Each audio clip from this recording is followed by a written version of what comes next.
Bismillahirrahmanirrahim. Assalamualaikum warahmatullahi wabarakatuh. Alhamdulillahirabbil alamin wa bihi nasta'inu ala umurid dunya waddin.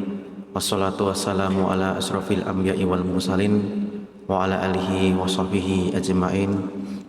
Subhanaka la ilma lana illa ma 'allamtana innaka antal alimul hakim. Bapak Ibu jamaah salat subuh rahimakumullah, alhamdulillah kita bersyukur atas kehadirat Allah Subhanahu wa taala yang pada pagi hari ini kita diberikan kenikmatan yang begitu luar biasa. Nikmat iman, nikmat Islam, nikmat sempat sehat sehingga kita bisa salat berjamaah di Masjid Walidah Dahlan yang insya Allah diberkahi Allah ini. Mudah-mudahan apa yang kita lakukan memperoleh ridho dari Allah Subhanahu wa taala. Amin.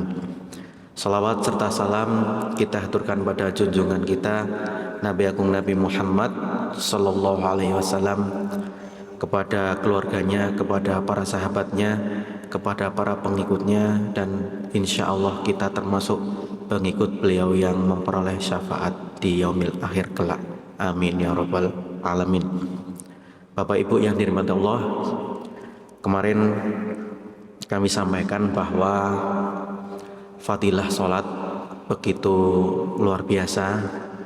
Sholat dapat mencegah perbuatan keji dan mungkar. Sholat juga merupakan amalan pertama yang akan dihisab oleh Allah Subhanahu wa taala. Awwalu ma yuhasabu abdu bihi yaumal qiyamah as-shalah wa in soluhat sairu amalihi. Amalan pertama, ya, ibadah pertama yang akan dihitung di hari akhir besok, ya, ketika hari perhitungan adalah sholat. Kalau sholatnya bagus, insya Allah amalan-amal yang lain itu juga bagus. Jadi sholat terkadang menjadi ukuran, ya, kebaikan suatu amalan.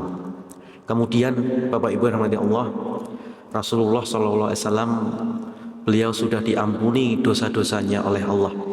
Tapi kalau kita lihat dalam sejarahnya, Rasulullah SAW itu, ya, di dalam riwayat yang masyhur yang terkenal itu kalau sholat sampai bengkak. Nah, beliau pernah ditanya oleh istri beliau, ya, mengapa engkau melakukan hal ini wahai Rasul? Kemudian jawabannya sangat diplomatis. Jawabannya adalah afala akun abadan syakura. Apakah saya tidak ingin atau saya ingin menjadi hamba Allah yang bersyukur. Bersyukur atas nikmat hidup, bersyukur atas nikmat rezeki, limpahan rahmatnya begitu luar biasa.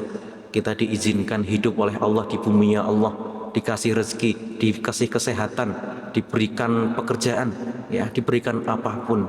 Oleh sebab itu, ya, salah satu untuk mensyukuri nikmat Allah itu kita melaksanakan ibadah sholat.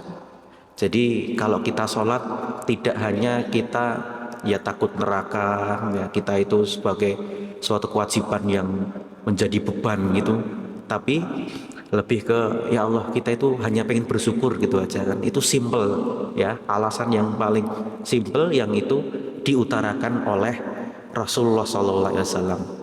Jadi ketika kita melaksanakan ibadah, melaksanakan perintah Allah itu, ya, kita happy, ya, kita senang, ya, ketika Allah memanggil kita senang seperti itu. Jadi tidak ada alasan untuk kita ya, bermalas-malasan, ya. Maka kita dalam agama ini disebut ijabatu syariah.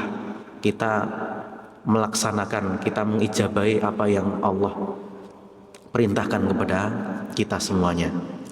Bapak Ibu rahmati Allah, ya, kalau kemarin juga kami sampaikan bahwa kewajiban sholat itu diterima, ya, di atas langit, ya, di Sidratul Muntaha.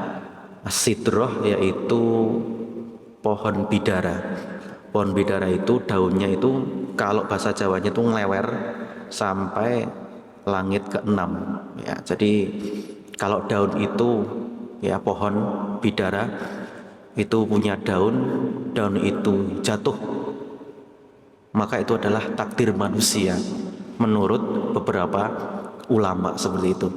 Selain di Lauhil Mahfud, takdir seseorang itu ya, kalau itu di pohon yang itu ada daunnya, daunnya jatuh ditemu malaikat maut, itulah ajal seseorang. Oleh sebab itu ya, perintah sholat ini begitu luar biasa. Jadi sampai ya diwajibkan atau sampai perintahnya itu diterima di langit seperti itu. Nah, Bapak Ibu Allah, pada kali ini saya akan menyampaikan ada syarat sah sholat, kemudian ada rukun sholat, kemudian ada wajib sholat, ada juga sunnah dalam sholat. Nah, syarat sah sholat itu ada beberapa. Yang pertama Islam, yang kedua adalah berakal, karena orang yang tidak berakal yaitu bagaimana mau mengerjakan ibadah seperti itu. Kemudian balik itu sudah mencapai usia. Tapi dalam Islam, kalau seorang anak itu sholat meskipun belum balik, pahalanya itu dia akan dapatkan. Contoh, anak puasa ya, sebenarnya dia belum wajib untuk puasa, tapi sudah berpuasa, maka dalam Islam itu pahalanya itu dia dapatkan. Tapi kalau dia itu tidak melaksanakan, ya tidak dapat dosa seperti itu. Itulah salah satu rahmat dari Allah Subhanahu wa Ta'ala. Ada anak 9 tahun sudah haji, maka pahala haji akan dia peroleh seperti itu, meskipun belum balik dan lain sebagainya. Nah, balik, kemudian toharoh, suci, kemudian juga dukhulul waqt, jadi masuk waktu sholat, karena inna sholata kanat alal mu'minina kitaban mauqota. Jadi sholat itu sudah ditentukan waktunya. Dalam kehidupan kita juga sama ya. Jadi waktu-waktu itu mungkin kita manage.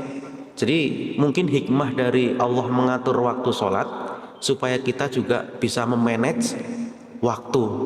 Siapa yang tidak bisa memanage waktu, waduh, berarti ya naudzubillah seperti itu.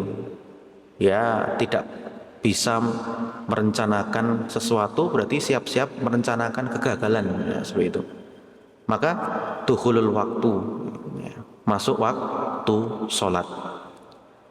Nah, melaksanakan sholat di waktu namanya ada, tapi melaksanakan ibadah di luar waktu namanya qadha. Jadi kalau qadha itu melaksanakan suatu ibadah di luar waktunya. Mengqadha puasa artinya melaksanakan puasa di luar waktu bulan Ramadan. Nah, seperti itu. Kemudian menutup aurat ya, aurat laki-laki, aurat perempuan itu kalau mau sholat itu ditutup. Kemudian juga termasuk syarat sah sholat adalah menghadap kiblat ya, fawalli wajhaka syatrul masjidil haram. Kalau dulu kiblat pertama di Palestina, di Maqdis ya, di Masjidil Aqsa, tapi ada perintah untuk membalikkan kiblat ya. Makanya ya di Saudi Arabia itu ada masjid dua kiblat, masjid kiblataini ya, masjid yang mengarah ke Masjidil Aqsa dan masjid yang mengarah ke Ka'bah Masjidil Haram. Nah, itu luar biasa nih. Nah, kemudian juga syarat sah sholat adalah niat, karena semua perbuatan itu harus menggunakan niat. Innamal a'malu binniyat. Kemudian wa ma umiru illa liya'budullaha mukhlisina lahuddin. Perkara diucapkan atau tidak, nah itu khilaf di antara para ulama. Ada yang mengatakan niat itu mahalluha fil qalb. Niat itu ada di dalam hati. Tapi juga ada yang mengatakan niat itu supaya mantap itu dilafadzkan. Tapi kalau mahasiswa itu kalau mau ke kampus biasanya tidak perlu melafadzkan saya niat mau berangkat ke kampus. Tapi begitu dia bangun tidur, siap-siap, dia mempunyai niat di dalam hati. Karena tujuannya adalah belajar, tujuannya adalah niat untuk menuntut ilmu, seperti itu. Nah, Bapak Ibu rahmati Allah, itulah syarat sah sholat. Kemudian ada namanya arkanus sholat, rukun sholat. Bedanya syarat sama rukun. Kalau syarat itu di luar perbuatan sholat. Tapi kalau rukun itu biasanya itu di dalam dan include perbuatan amaliyah sholat. Yang pertama adalah rukun sholat berdiri. Jadi kalau tidak bisa berdiri, ya duduk sholatnya. Ya kecuali orang-orang yang sakit dan lain sebagainya. Kalau tidak bisa duduk, berbaring. Tidak bisa berbaring lagi, menggunakan isyarat. Maka kalau memang tidak bisa sama sekali, kita terakhir menggunakan isyarat untuk sholat. Bahkan orang yang sakit keras, sakit parah, itu masih dituntut untuk sholat, tapi dengan semampu kita.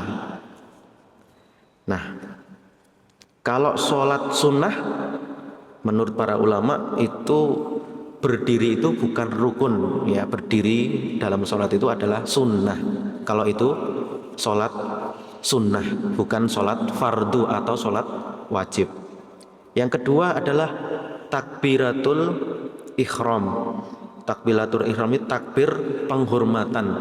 Kalau orang sudah takbiratul ihram, berarti dia tidak boleh bergerak, dia tidak boleh melakukan gerakan atau ucapan di luar ucapan sholat. Sayyid Ibnu Musayyib, seorang tabi'in, itu selama 20 tahun tidak pernah ketinggalan takbiratul ihram. Pertanyaannya, ya dulu barangkali tidak sesibuk sekarang, banyak yang seperti itu. Tetapi di Madinah, ya Bapak Ibu rahmati Allah, ada wajib militer. Kalau kita tidak wajib militer, tapi kalau di Madinah itu masih ada wajib militer yang kalau seorang laki-laki dewasa tidak pergi ke medan perang bersama pasukan, itu yang dicela dan itu yang berdosa, seperti itu. Oleh sebab itu, kalau kita mengatakan dulu memang nggak banyak aktivitas, barangkali para sahabat, para tabiin juga nganggur, ya tidak seperti itu, ya. Semuanya punya kegiatan masing-masing. Tapi bagaimana ketika Allah memanggil, ya lewat adzan, kita datang untuk memenuhi panggilan. Jadi kalau Rasulullah itu mendengar adzan, itu langsung bersiap-siap. Di dalam hadis dikatakan, riwayat Aisyah, bahwa Rasulullah itu kalau mendengar adzan itu sudah sangat fokus, khusyuk sekali, sehingga seperti tidak kenal orang gitu, nggih. Jadi bayangkan orang yang sudah diampuni dosanya, orang yang paling mulia sedunia, itu sholatnya luar biasa. Oleh sebab itu, ya paling tidak kita meneladani, mencontoh iktidak dengan sunnah-sunnah Rasulullah SAW. Kemudian yang ketiga Bapak Ibu, membaca Al-Fatihah. Jadi membaca Al-Fatihah itu rukun sholat. Jadi kalau kita tidak membaca, ya itu di dalam hadis dikatakan tidak sah sholatnya kalau kita tidak membaca Al-Fatihah. La sholata liman lam yaqra bi fatihatil kitab. Ya, kalau sholat yang tidak jahar semuanya paham. Tapi sekarang pertanyaannya, kalau sholat jahar bagaimana dan kapan kita membaca Al-Fatihah? Ada dua versi Bapak Ibu, dua pendapat. Yang pertama, membaca Al-Fatihah ya setelah imam membaca Al-Fatihah, menirukan seperti itu. Yang kedua, kalau imam memberikan jeda setelah waladhdallin, amin, kemudian kita baru membaca Al-Fatihah, seperti itu. Memang ada sebagian ulama yang mengatakan bacaan imam, bacaan makmum, gerakan imam adalah gerakan makmum. Kita tidak perlu membaca Al-Fatihah. Tapi kalau yang rojih itu kita tetap membaca Al-Fatihah, karena itu rukun sholat. Kemudian rukuk dalam tiap rakaat, iktidal, sujud Bapak Ibu rahmati Allah. Ya, ketika sujud itu kita merasakan kenikmatan yang begitu luar biasa. Setan itu kalau melihat anak Adam atau manusia itu sujud, itu pasti menangis. Kenapa? Karena ketika dulu setan disuruh sujud menghormati Nabi Adam, ya, perintah Allah, ya, tidak mau mengikuti perintah Allah. Tapi ya anak manusia disuruh sujud, bersujud, ya setan itu nangis melihat di dalam hati seperti itu. Kemudian tumak ninah, tasyahud dan salam terakhir. Jadi tumak ninah itu adalah rukun sholat. Suatu ketika di zaman Nabi ada sahabat itu yang sholat, tapi sholatnya mohon maaf cepat sekali. Bahasa Jermannya jengklat-jengklit seperti itu. Jadi jengklat-jengklit ya. Jadi berdiri ya. Jadi kemudian Nabi memanggil ya setelah salam. Ya, kamu sini, kamu sholat lagi. Ya, sholli fa innaka lam tusolli. Sebenarnya kamu itu belum sholat seperti itu. Disuruh sholat sampai 3 kali. Nah, begitu sampai 3 kali, Rasulullah ngajari Bapak Ibu rahmati Allah.